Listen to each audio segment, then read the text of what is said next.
Ya oke sip, terima kasih. Kenalin diri dulu dong. Ya, kenalin teman-teman, nama saya Dias Safrian, biasanya dipanggil Dias.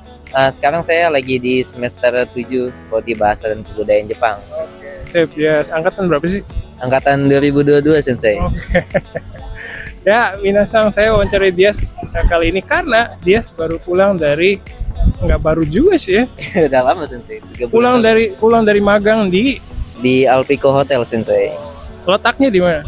Itu ada di Nagano-ken di kota Matsumoto, Sensei. Paling tengah-tengahnya Jepang. Oh iya. Dari kapan sampai kapan? Dari tahun 2025 bulan Maret sampai bulan September, Sensei. 6 bulan ya? 6 bulan. Wah, lama banget nih. Iya benar, Sensei. Kena air Jepang gimana rasanya? Aduh, dingin, Sensei. Cuma lebih putih katanya sih. Oke. Saya nggak bisa bandingin juga Yes. sih. Oke.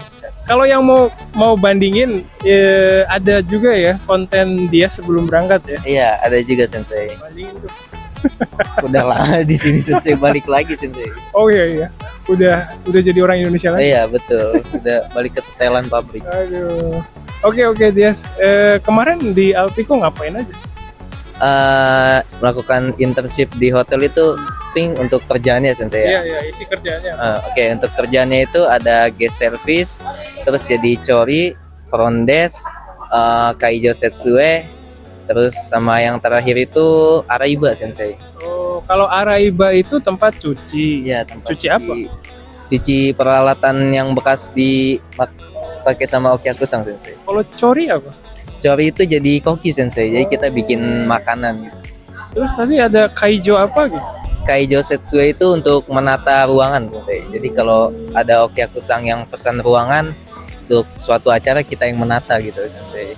Oke. Dari semua pekerjaan yang udah Dias alamin, apa yang paling susah? Dua sih, Sensei, menurut saya, yaitu ada di guest service sama di front desk. Oh, kenapa tuh? Karena kalau di guest service sama front desk itu kan kita langsung ketemu sama Okyaku-san, Sensei. Yang pasti bahasa Jepangnya juga harus lancar gitu loh. Saya juga pertama kali kerja juga gugup sih, Sensei. Sama kadang kan ada guest atau tamu yang dari luar gitu, Sensei. Jadi diandalkan juga dalam bahasa Inggrisnya. Oke. Waktu pertama kali datang, yang pertama kali dikerjain sama Dias, yang dikasih tugas pertama tuh apa tuh kerjaannya? Guest service, Sensei. Langsung? Langsung, Sensei. Saya juga kaget tiba-tiba. Ini beneran langsung kerja di guest service. Iya gitu. Awal-awal tapi ada diajarin dulu dong. Iya, Sensei, ada Donyu Kensu-nya, Sensei. Oh, Jadi diajarin gimana cara bawa nampan yang benar, terus gimana cara menyambut tamu yang baik, itu gimana diajarin dulu, Sensei. Jadi sebelum kerja istilahnya dikasih pelatihan dulu ya. Iya, betul, Sensei, dikasih pelatihan dulu. Oke, terus kalau suka dukanya gimana? Sukanya dulu. Aduh. Jangan, dukanya dulu deh.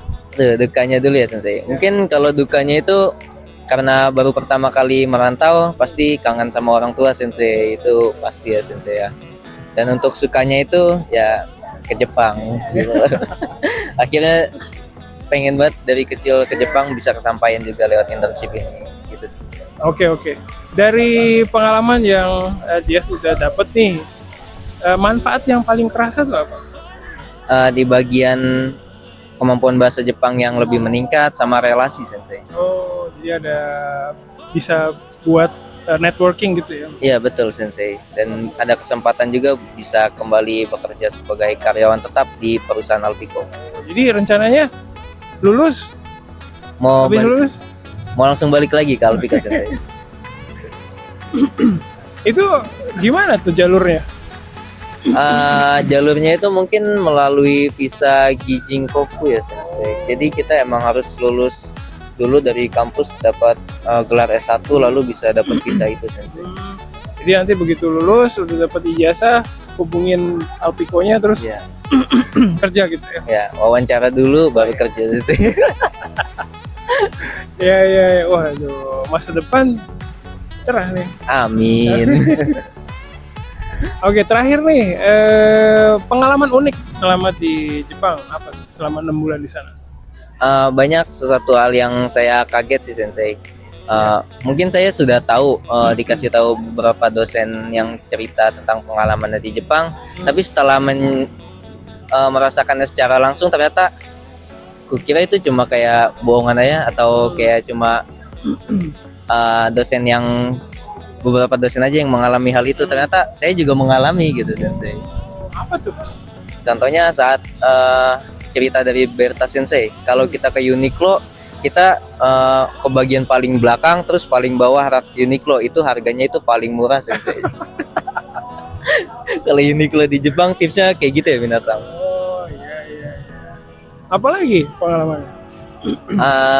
Mungkin yang paling saya berkesan buat saya itu aja sih Sensei. Oke sip. Ya. Ini terakhir. Ini beneran terakhir nih. Pesan buat teman-temannya yang sebenarnya minat nih magang ke Jepang kayak gitu ya, tapi ngerasa nggak pede, ngerasa ragu. Kira-kira dari Dias apa sih pesannya? Buat Minasang yang mau nyoba-nyoba internship ke Jepang, jangan peduliin dulu rasa nggak pede itu atau rasa ragu itu, coba daftar aja dulu Minasang. Siapa tahu Minasang beruntung bisa berangkat saya. Ya, oke. Emang waktu daftar magang Alpico itu udah pede gitu ya?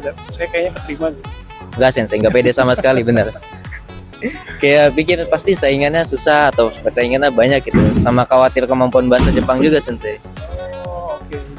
Ya berarti dengan pengalamannya Dias terbukti ya, yang penting coba dulu. Iya, coba Rezeki aja yang dulu. nentuin di atas gitu. Betul, selagi kita ada usaha pasti bisa kok Minasang. Baik, terima kasih Dias atas waktunya hari ini. Ya, terima kasih banyak juga Sensei. Bye.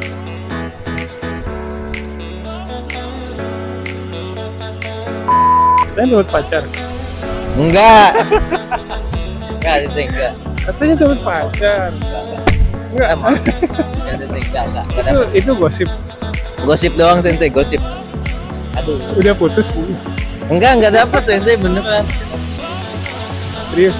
Iya, serius. Ya. Perasaan pernah lihat fotonya. Ya, temen aja sih.